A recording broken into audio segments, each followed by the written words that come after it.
Činčin. Činčin.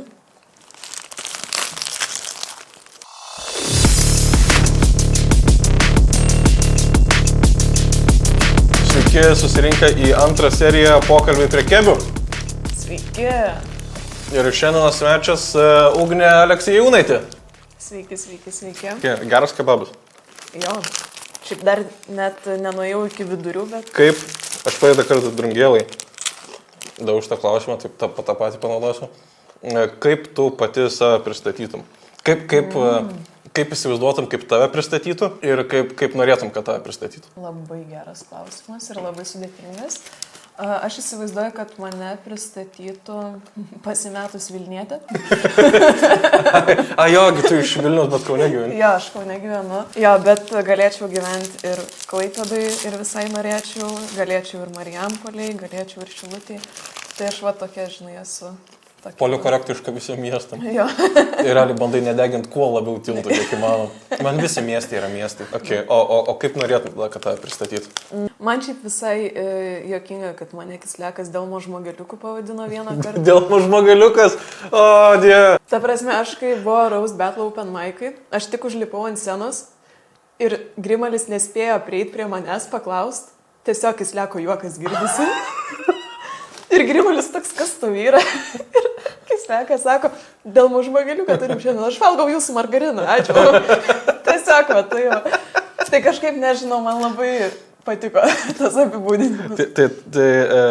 Kiek ebra šiandien turim svečiuose Delmo žmogeliuką, Delmo margarino ambasadorę, Ugnė Aleksejūnaitė.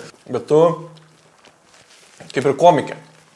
Nu, aš dar nevadinčiau savęs komikė. Kodėl? Pirmas žodis. O visų antra, aš manau, kad aš dar open micerę skaityčiau. Open micerę, ok. Jo, nes dar neįdėjau tiek daug darbo ir nesijaučiu tiek padarius, kad galėčiau būti komikė, žinai. Okay. Bet jo, taip, kad komikė save vadinčiau dar turbūt kokį 2-3 metus į priekį dar nevadinčiau savęs komikė. Okay. Bet po 3 metų jau pradėsiu. Kelinta šiandien diena 10. Jo, tai lapkričio 10 diena. Tai 2027 metų lapkričio 10 dieną aš vadinsiu save komikė. Aš iškirpsiu tau šitą ir po 3 metų mes vėl šitą darysim pokalbį prie kebių. Apie pirmą open mic'ą tavo norėjau pasiklausti. Kuris buvo, kada buvo ir kaip jisai atrodė? Labai fainas klausimas. Buvo gruodžio 3 dieną 23 metų, prieš metus beveik. Nu dar ne visai, bet Kadų komedi open mic'as buvo line-up'e. Aš atsimenu, šiaip žiauriai bijojau. Bet aš ilgą laiką jau sakiau visiems draugam, kad aš lipsiu, va, čia turėsit pirmos eilėse sėdėti ir panašiai. Čia kitas dalykas, kur prieš 3 metus vai pasakė. Jo, labai panašiai. Su žalių 9 Hebra, 3 metai šiandien šitą bonkę garsant sceną. Mock my words. Jo, bet kažkaip neužlipdavau vis. Ir tada tiesiog viena draugė, jinai iš Šiaulių yra, tai žinai, biški man baisu, kai jinai kažką sako man. Tai sako, arba tu užlipi, arba aš tave užtempiu pati.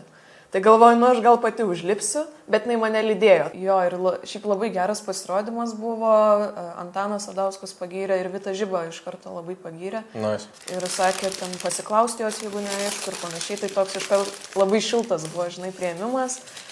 Ir supratau, nu, reiškia, kažkokio potencialo yra, kažką galima su to daryti, žinai. Ir tas pirmas kartas ir buvo, aš taip nusiteikiau, kad gerai, jeigu bus gerai, tai tada galim kažką toliau daryti, jeigu ne, nu, tai reiškia, aš nejokingai reiks to susitaikyti. Šiaip galimai, kad ir būtų buvo blogai, vis tiek būtum lipus dar. Nes aš atsimenu, nes mano pirmas lipimas labai panašiai buvo su draugo palyda ir aš užsiregistravau, kai sakiau jam tipo mėnesį laiko, nu, užsiregistruosi, varysim, jo. Sako, nu, užsiregint, nepamiršau, tipo, šiandien užsiregint, kitą dieną, tipo, vėl tas pats, kol jį dapiso, sako, užsireginai, ne, numetė man kompą ant kelio, sako, registruokis. Nice. Irgi privertė. Linkėjimai vėliau. Aš žinau, kad tu galbūt žiūri. Aš irgi linkėjimai Simonai. Spėjau, tiesiog draugė vieną dieną pasakė, tu būsi open mic'e ir tu sakai, gerai. Ar kaip buvo? Ne, šiaip čia labai ilgas procesas buvo. Nes realiai mano vaikystės yra tas, kad aš mėgstu komediją. Mano visa giminė yra, aš net nesu juokingiausia Aleksejūnaitė giminė, žinai.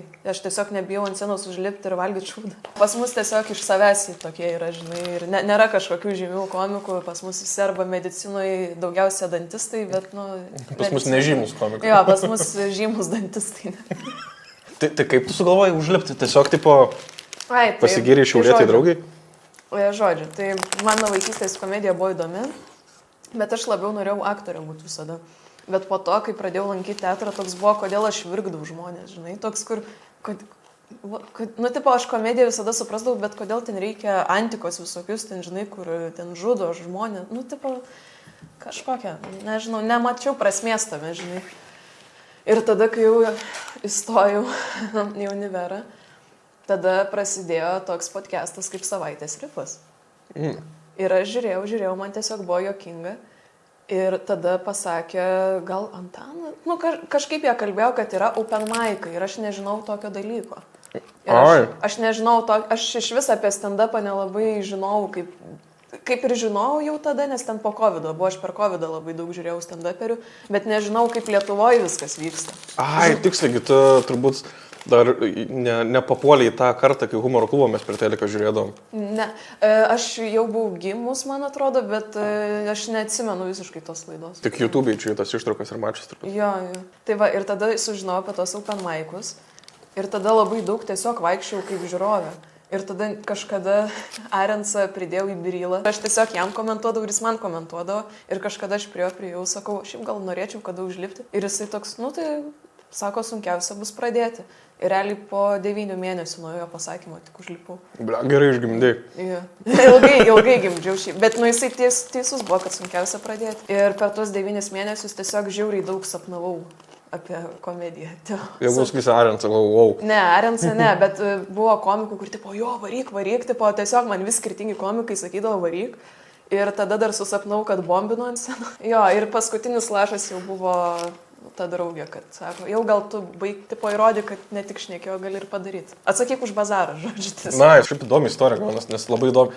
Man primena kažkiek kaip Ančiukaitytė pradėjo irgi, tipo, nes jinai irgi vaikščiojo į line-upą open mic'us.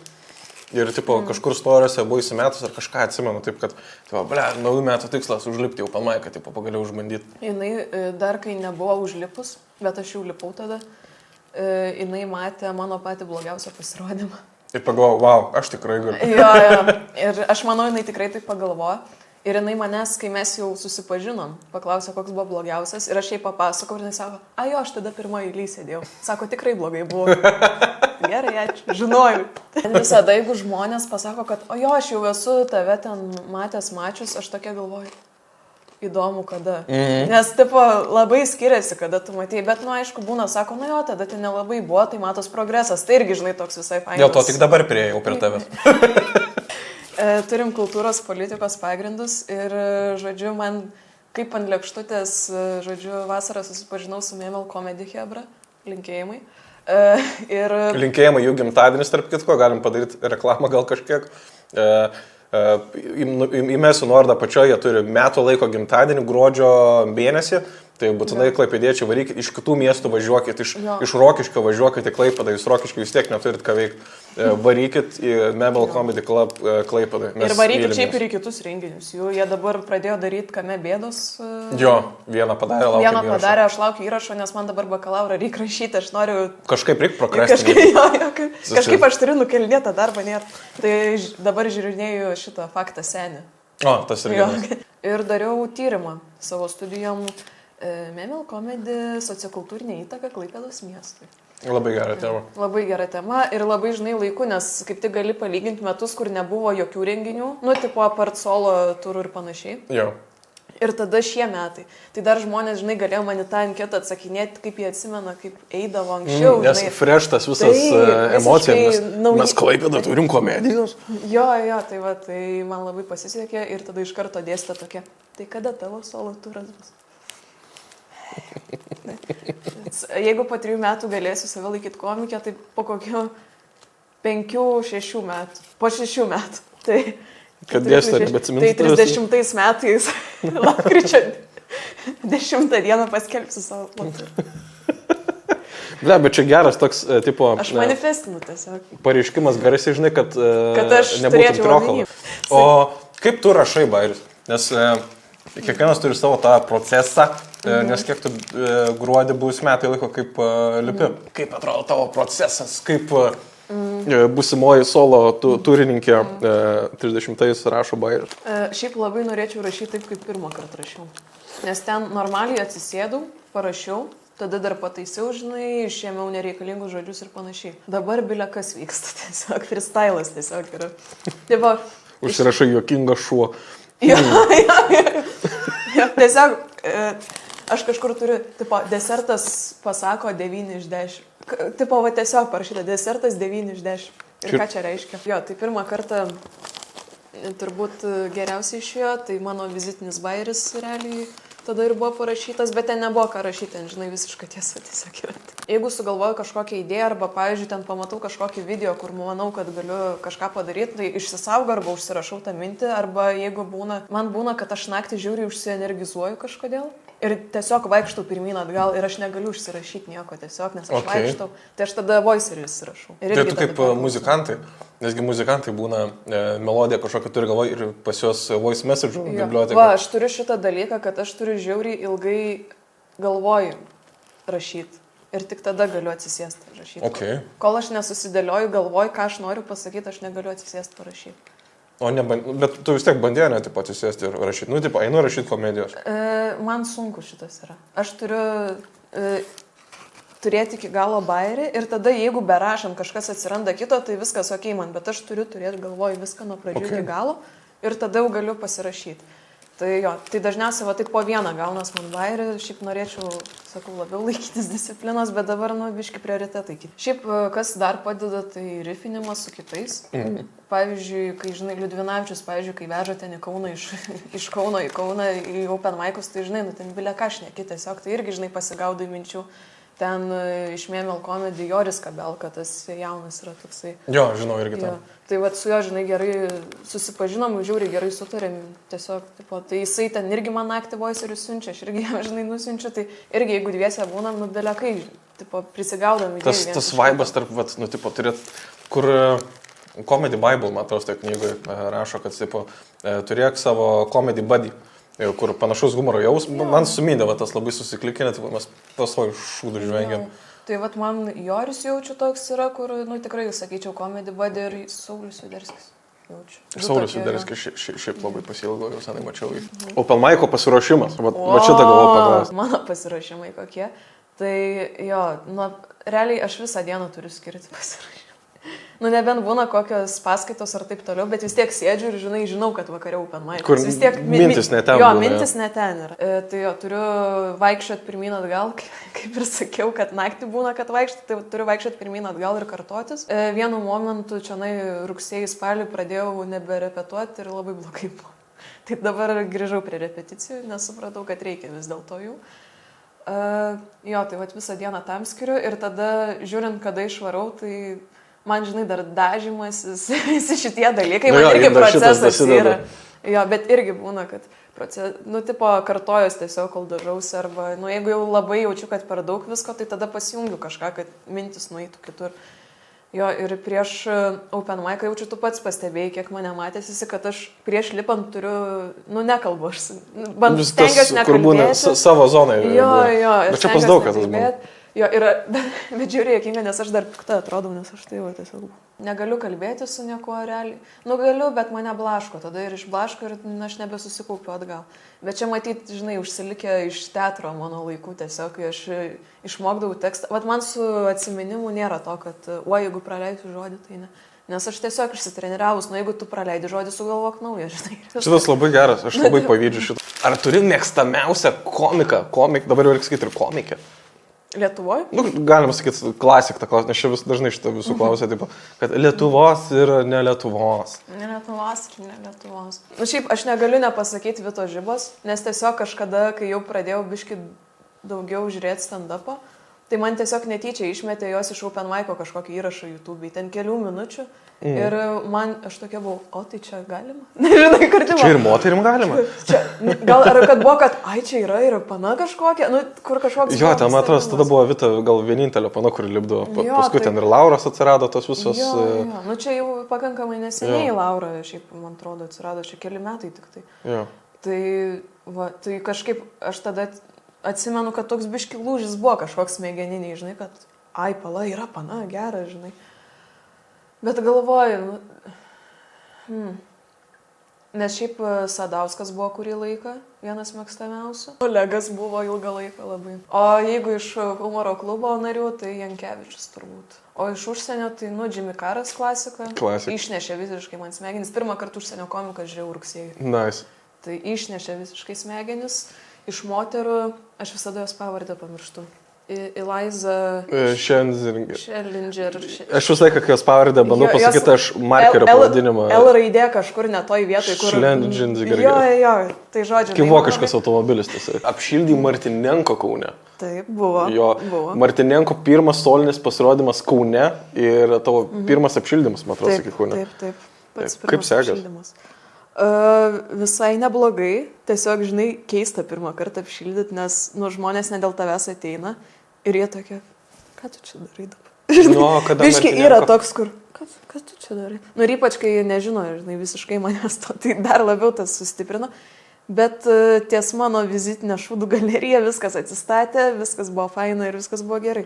Tai pradžioje biškeli toks, kur jie nesupranta, kas vyksta, aš bandau tiesiog juos į savo pusę palenkti. Jo, bet po to įsivažiavau, viskas gerai buvo, viskas labai fainiai ir Elijus šiaip labai gerai pasirodė, tikrai kilino visiškai labai gerai. O žinai, kaip gavau šitą gigą? Ne.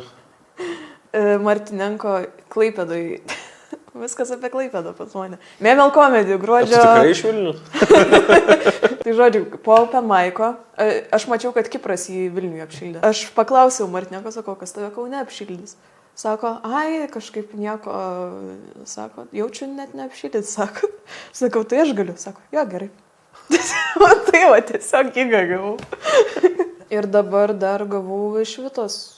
Vieną kartą apšildysiu, tikrai. Maladėt! Bet taip liūdnai pasakiau kažkaip, aš labai džiaugiuosi iš tikrųjų. Bet kaip tik su build-upu, su drama, tipo, žinai, kur Šiaip labai įdomu buvo, nes galvoju, kas ten vyko. Žodžiu, aš kažkodėl telefonę turėjau sėdėti. Ir aš buvau paskaitoje, bet dar tuo pačiu kažką smarkiai dirbau telefonė. Žinai, kur kažką užsiemi ir, tipo, tiesiog. Ir taip piesti Vito žinutę. Ir aš, žinai, paskaitoje apšildyt. Dėstytoja. Stabdykit, žiūrėk. Išjunkit paskaitą. Patildykit dėstytoją. Išjunkit skaidrės dabar. Viską. Apie mane dabar viską. Aš taip geriausio draugo sakau. Sakau, ar man tipo šizar čia tikrai žinai šitą. Galiu tu pažiūrėti. Ja, galiu. Ir jis toks, tai tu sutik. Aš nesakau, kad nesutiksiu, aš tiesiog noriu įsitikinti, ar tikrai tą patį matau. Va. Ačiū Ugnė, kad atėjai, ačiū, kad suvalgė kebabą su manim, pasidalyvai pokalbėse prie kebų. Dabar šlovės akimirka tau šitam mažam kanalė. Pasireklamuok, palinkėk žmonėm, ką tik tai tavo širdų tik geidžia. Taip, mano palinkėjimas būtų toks, kad niekada nežiūrėtumėt rimtai į save, bet žiūrėtumėt rimtai į savo aplinkinius, savo sveikatą ir savo veiklas. Tai va, ir aš esu Ugnė Aleksejūnaitė, Instagramas Aleksija Jūkinta, su Delmo žmogeliuku ant profilio nuotraukos. Followkit Ugnę, eikit jau Open Mic'us, palaikykit Lietuvos komediją. Po 3 metų vadinsiu save komikė, po 6 metų pirmas solo turas. 2030. Yra kaip agitacinė kampanija prezidentas. Gerai, Hebra. Apšildys Marius Tašauskas. Ir tai, jeigu aš pasiprašysiu. Ir nemokėsiu jį pasiprašyti. Gerai, Hebra, iki kitos savaitės.